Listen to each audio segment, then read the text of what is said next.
All right, welcome back to another physics lecture. So today we'll be finishing chapter 18, and then we'll also start chapter 19.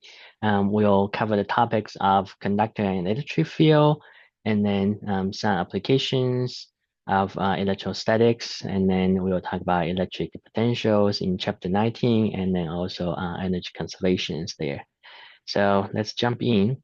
So if you have conductors that um, have excess charge on the body. So we know conductors are conducting, so that means charges can move freely around. So in that case, for a conductor, if you have any excess charge on it, they will be reside on the surface of conductor, because if you don't, in the figure B down here, you'll see that charges, they are like charges, so they will repel each other. So under that force of electric force, they will prefer to stay as far away from each other. So then on the surface would be the most favorable scenario, because in that case they are mostly far away, farthest away from each other. All right, and oh, clicking on wrong screen. Um, Secondly, if you have conductors in electric field, so then electric field lines on the surface of conductor should be perpendicular to the surface. Again, if not, so we can take a look on the any of the charges on the surface, because if there's any charge, they should be on the surface. So in this case here, if the electric field is not perpendicular to the surface, then there will be a component of electric field tangential to the surface, right? So then that will pull the charge to in this direction. So the charge will be rearranged in that case. And then eventually there will be no um, electric field line that is not perpendicular to the surface. So then in that case, then that will stabilize that. So um, the the charge will be then just be pulling away from the surface, which it will be confined to the surface, but due to the other forces there. So the electric field lines on the conductor should be perpendicular to the surface at the given location. Okay. Thirdly, if you have conductors, and if it's in placed into an electric field, in this case produced by this positive charge, so then on this side of the surface of conductor, you are getting minus charge, and on this side you're getting positive charge due to the electric field. Now inside the conductor here, you should have electric field equal to 0, because if not, then the electrons in that particular location will be moved by the non-zero electric field.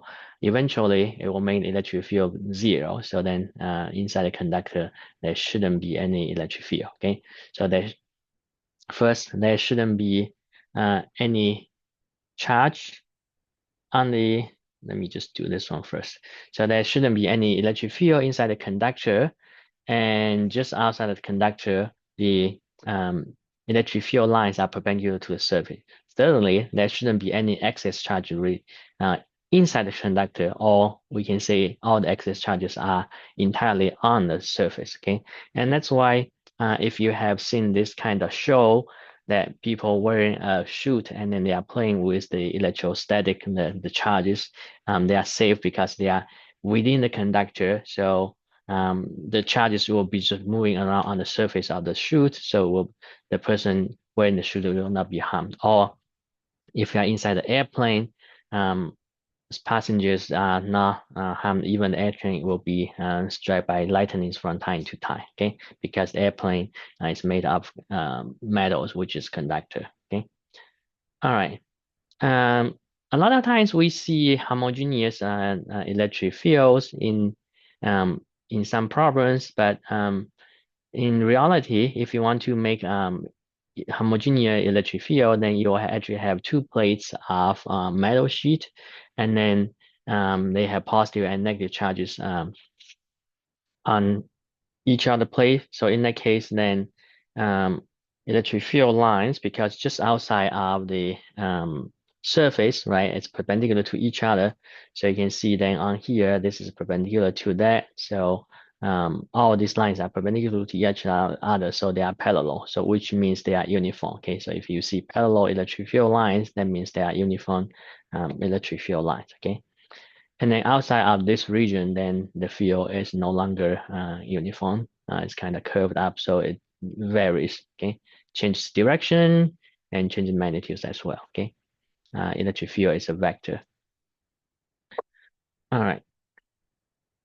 The Earth itself, actually on the surface of Earth, there's an electric field produced by the charges in the ionosphere of the atmosphere, and then the Earth itself is a conductor. Okay, so in that case, Earth itself has a electric field, which is uniform electric field. This is kind of like a two plates, but just spherical plates. Okay, um, and then this is about 150 newtons per coulomb. Okay, so in some stormy days, the charges are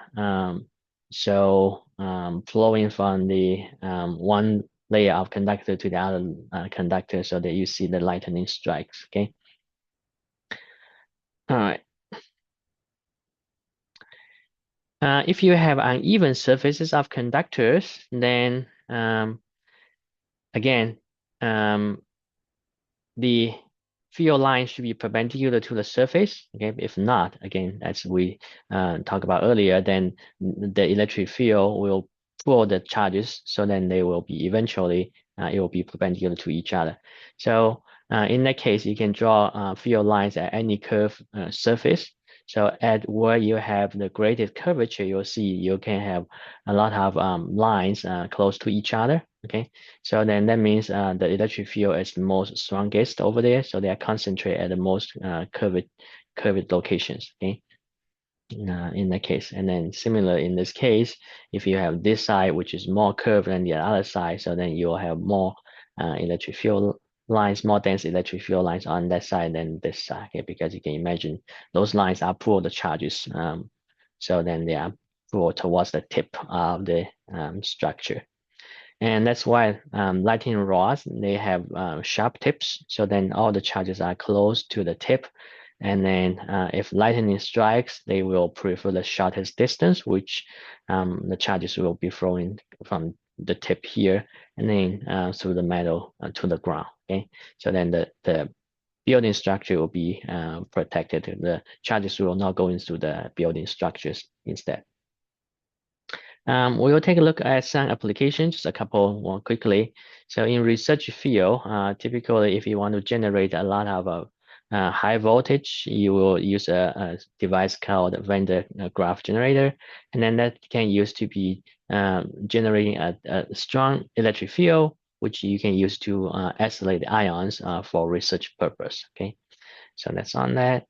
And then secondly, we are using this very often. So inkjet printers, they are actually using the electrostatics because the ink are charged. Then you can actually control where the inks will be ejected by the electric field there. So that's how the letters are printed on the paper. So it's due to that. So charged ink going through a electric field, which you can tune the electric field so you can control where the ink will be landing at, okay, for the printing. All right, we'll move to the next chapter now. We will be looking at electric potentials again, and then or we will look at electric potential, and then we'll look at electric field again. All right. So these chapters, 18 and 19, they are closely related to each other. So we will just go from one chapter and directly to the next one. Okay, so let's take a look on that. So last time we talked about electric field, which is very similar to gravitational field. So if you remember, in gravitational field, the gravity does work, right? So work by gravity is mg right? Or mgh or mgy, if you remember. Now, it's basically mg gives you the gravitational force, and then y or h is the distance travel. The same thing here, if you you have an electric field. If you have charge that is moving in the electric field, so then the electric force will do work. So it will be, the force will be Q times E, and then distance travel D, okay? So then it will be QED. Now, um, if you, in the electric gravitational field, gravity, we talk about if you are doing work against gravity, right? You will have actually the gravitational potential energy build up. Now, the same thing here in electric field, if you are doing work against electric force, then you are actually building electric potential energy in this case. Okay, so the same or similar, pretty similar thing here. In the gravitational field, if your ball rolls from a higher location to a lower location, okay, so it will gain kinetic energy. In this case, if a charge goes from higher voltage to lower voltage, it will gain also kinetic energy. So similar. So electric force, it's actually then another conservative force. Okay, so by four, we know in physics one, we learned that gravitational force is a conservative force, and then spring force is also a conservative force. Okay, so this will be the third conservative force, which will be the electric force. Okay, so if you are doing work against the electric force, you build potential energy. If you if the gravitational or if the electric field is doing the work, then it reduces the it actually increases the it reduces the potential energy by increases the kinetic energy. Okay. All right. So then we'll just introduce the concept of electric potential. So electric potential, um, um, we'll call it V in this case. Okay.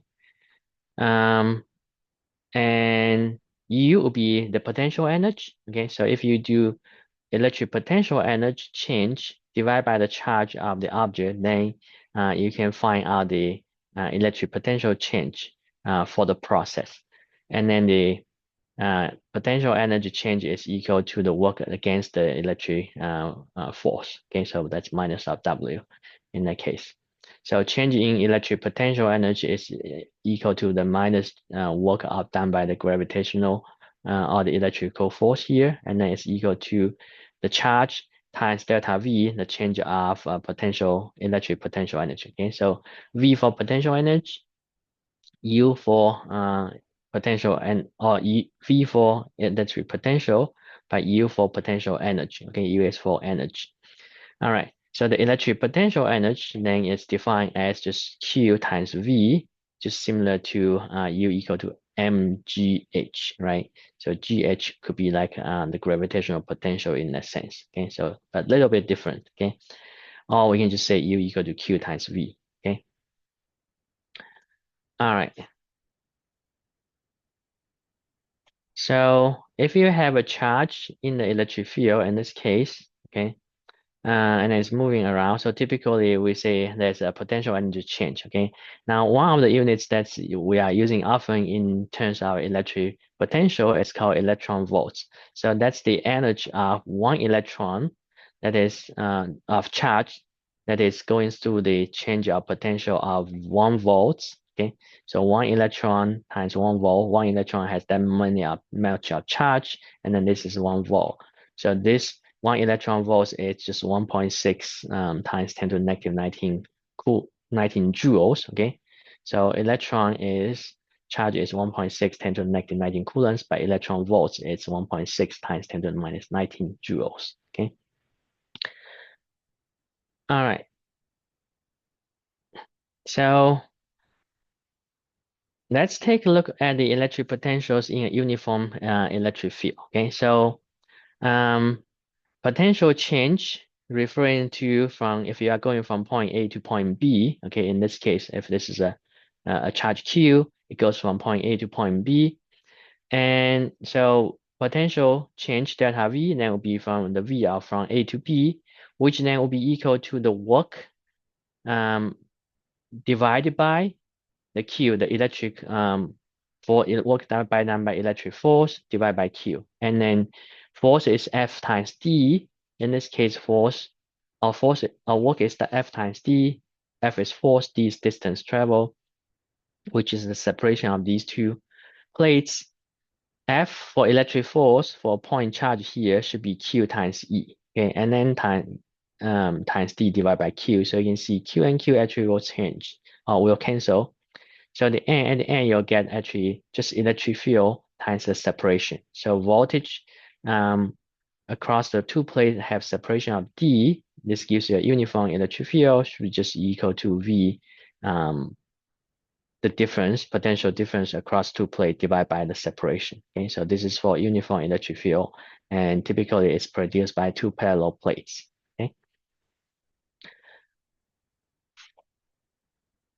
let's take a look on the example here. It says an old-fashioned computer monitor oscillates electrons and directs them to the screen in order to create an image. If the oscillating plates are 0.953 centimeters apart and have a potential difference of 22,500 volts, what's the magnitude of uniform electric field between these two plates? So D is given and the potential difference is given. So if we look at the previous equation here, so you are given V, the difference between the two plates, you are given D, so you can calculate E directly, and then that's what it's looking for, okay? So, but here's a picture of an old style monitor. You guys probably will not see this these days often. You might have seen it somewhere, but they are not coming in see now. And then old-fashioned TV is also similar. Okay, so if you guys have ever seen one, but let's take a look on this problem here. Okay, so let me just pull this up. Okay, so we know that E, because this is uniform electric field, so E then just equal to V divided by D. V is given, so simply we plug in the numbers 22,500 volts. Okay, so V for electric potential, but its units is also V, but that V is volts. Okay, divided by so this guy is centimeter, so we need to convert it into meters. Okay, so just be careful about the units that you are seeing. So 10 to the minus 2 meters then. That will give you 2.36 so times 10 to the 6 volts per meter. Okay, so electric field will be in volts per meter. So it's a very high voltage. So if you ever see a monitor like that, on the back you'll probably see it says like high voltage inside. Be careful, okay, when you're opening it. All right, so we'll go back to the slide.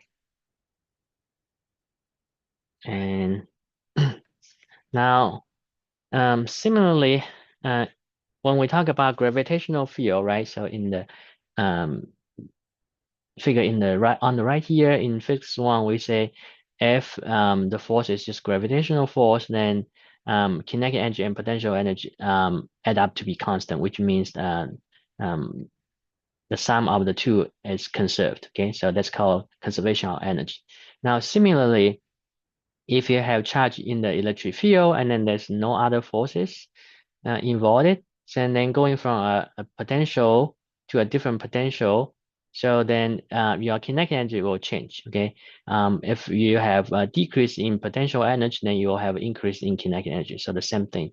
So your potential energy involved then will be actually your total energy here will be actually conserved. We call it mechanical energy, potential energy plus kinetic energy. Okay. All right. So in general, then we can write this equation. So if you have a charge at point A and then it moves to a point B, so then its kinetic energy 1/2 VA squared plus U, the electric potential energy A, should be equal to its kinetic energy 1/2 MVB squared plus its potential energy at electric potential at B. Now potential energy is Q times V. So you can actually do QVA here and then QVB here, and then move this guy to this side, and then flip the two sides equation, you'll actually get this, okay? So then 1/2 VB square will be equal to 1/2 MVA square plus potential energy A minus potential energy B. Okay, and then because potential energy is Q times V, VA minus VB, then this will be your equation to have if you wanted to solve velocity at B, point B, if you are given initial velocity and then the potential difference of the two. Okay. All right. So um, so charges could be positive and could be negative, unlike mass is most of the time just positive. So so then it depends. So if you have negative charge, um, because the electric field direction is then opposite to the electric force. Okay, so then in that case, if you have positive charges, it will just accelerate in the direction of decreasing electric potential. Okay. Now, if you have negative charge, then you will actually go in the opposite direction. You will go in the increased electric potential. Okay.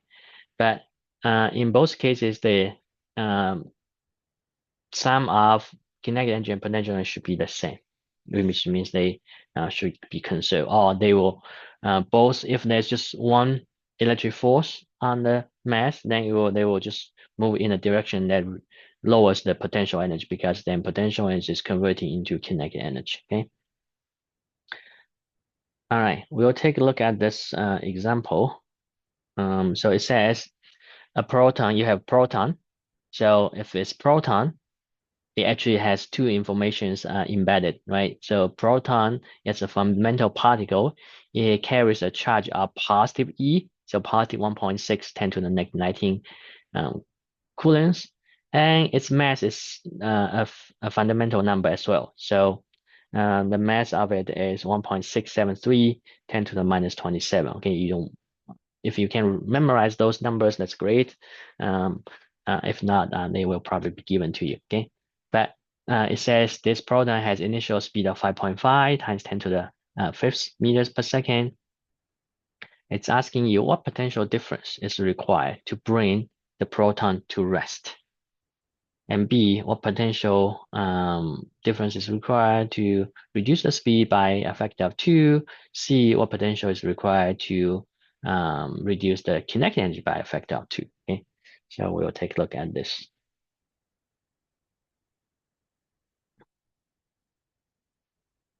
The next one that I have on my notepad here. All right. So given information, you can write it down. So charge Q is then 1.6, 10 to the negative 19 coulombs. Mass of it is 1.673 10 to the negative 27 kilogram. Okay. So, and in this case, it has initial velocity, speed, and then it's in the electric field. We are assuming that's the case, okay, because we are in this chapter, okay. So so there's only one electric force. So we will use the conservation of energy. So 1/2 MVA square plus QVA. So there's this small v, which is velocity, and then there's that bigger v. So this v right after the mass is velocity, and then this v, capital V after the q is the potential. Okay, so this v here, this is potential, capital V. Okay, at point A. That should equal to 1/2 mv small vb square plus q capital V b. Okay, so it says required to stop, right? So that means this guy goes to 0. Okay, so in A here,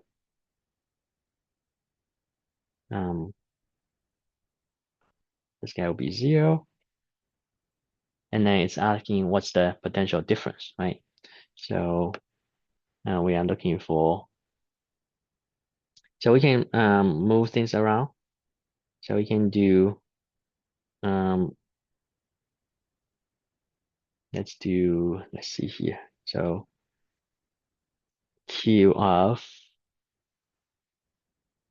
you can move the scale to the other side, okay? So then 1/2 MVA square is equal to Q of VB minus VA, okay? Or a little bit,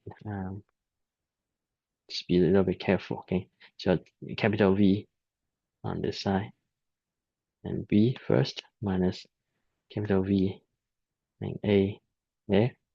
And this will be the change of, this is change of V, okay? And we are actually looking for that.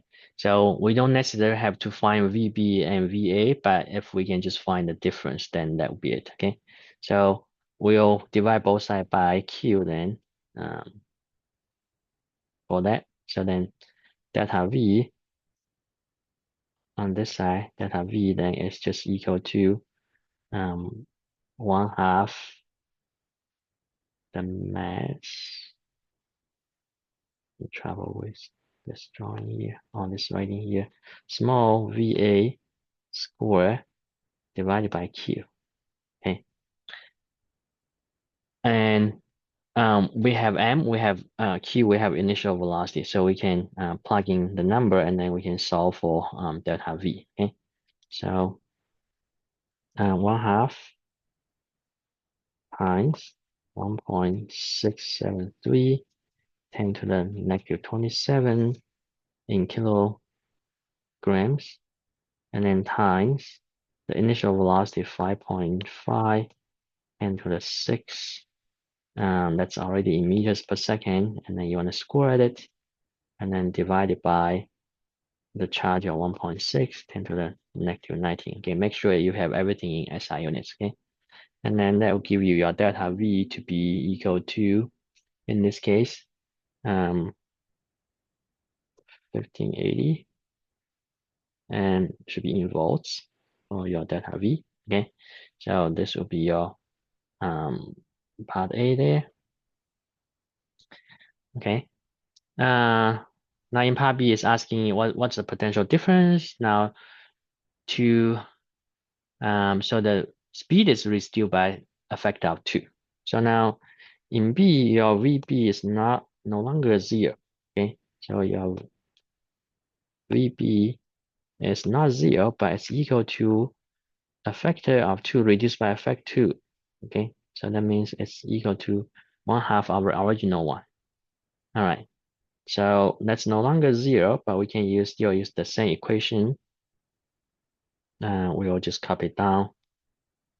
So still 1/2 MVA square plus Q capital VA equals to 1/2 mass small VB square plus QVB. Okay, so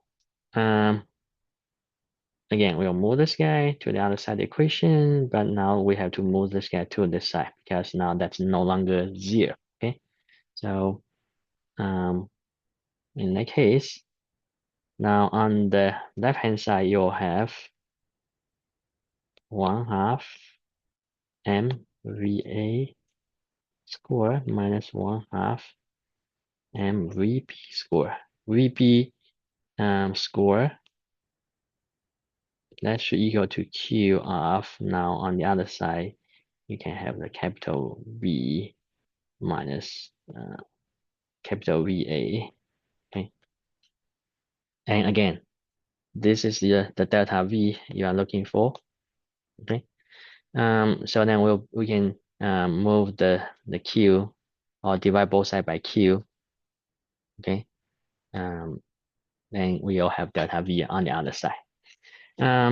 But here, VB is equal to 1/2 of VA. So this guy actually can be, you can calculate, you can do 5.5 divided by 2. Okay, then you'll give that all. Maybe you can just write it as the um, VB there. So on the top, 1/2 M and 1/2 M, they are the same. So you can put them together. 1/2 M and then VA minus this guy, the 1/2, this guy to be squared. Okay, so that would be like, so 1/2 squared will be 1/4, right? So that VA is squared, and then also now VA will be squared. Okay, so you have one VA here minus a quarter of VA. That will gives you actually 3/4, right? 3/4 of VA squared. Okay, so and then all this divided by Q to be the delta V that you are looking for. Okay, so then we'll see that this guy will be 1/2 M times 3/4 VA squared over Q. Okay, so and this here, this is a factor like 3, so this can be written as just 3/4 times the 1/2 MVA square over Q. And we already have this in part A, right? In part A, we have that 1/2 MV, 1/2 MV over Q equal to that, and that equal to that guy. Okay, so then this is just 1580 on this, okay, on this part. So this whole part is then 5080 volts, right? So you do that multiplied by that 1580. So then your delta V, you can have your delta V now. So your delta V in this part, that will be equal to 3/4 times 1580 volts. Okay, so that will be 1190, about 1190 volts. Okay, all right. And then there's a part C there. I can similarly, you guys can do that, but this time it says the kinetic energy is reduced by half. Okay, so there, so then this here, this term here is now reduced by half. So this becomes half of this guy in part C. Okay, so then just write this as half of 1/2 of this guy. So then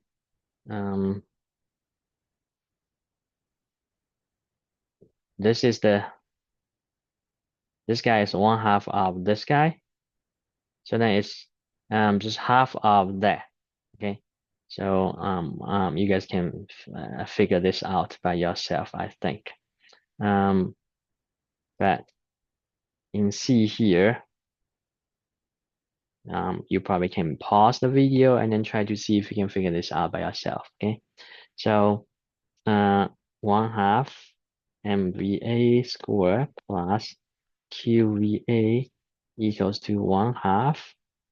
Just this should be 1/2 MVB squared, but 1/2 MVB squared is 1/2 of 1/2 MVA squared. Okay, plus QVB. So the same thing, we'll move things around. We'll move this guy to the other side. So it's this minus 1/2 of it. Then it will become just 1/2. So it will become 1/2 of 1/2 MVA squared. And then we'll move this guy to the other side. It becomes Q times VB minus VA. Okay, that's the delta V you are looking for. So then divide both sides by Q. Okay.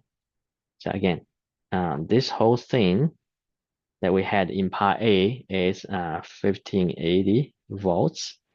So now you'll clearly see that this delta V then is just 1/2 of that. So your delta V will be just 1/2 of 1580 volts, which will be 790 volts for this guy.